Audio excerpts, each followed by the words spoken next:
Huzur Abdur Rahman Sahib's question is based on verse number 46 and 47 of Surah Al-Bakarah, chapter number 2.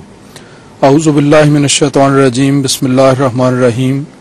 Wasta'inu bis-sabri was-salat wa innaha lakabiratun illa 'alal khashin allazina yadunnuna annahum mulaqu rabbihim wa annahum ilayhi raji'un.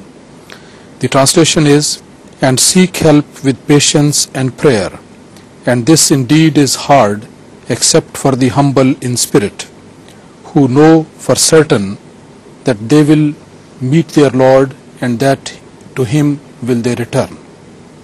Sir, my question is about the word yadunnuna. Why this word is used while the verses are relating about the believers? So he says that the verses they relate to believers.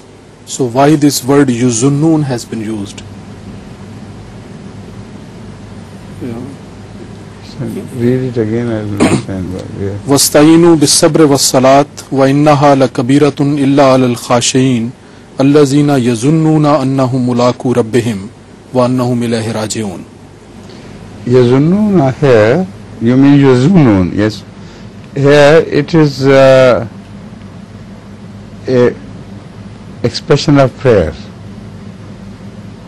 They are humble. It has just been mentioned that they are humble.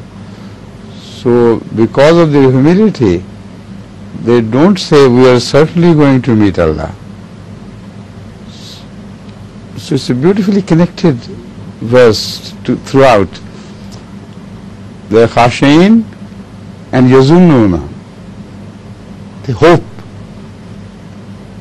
and hopefully they think that they are going to meet Allah.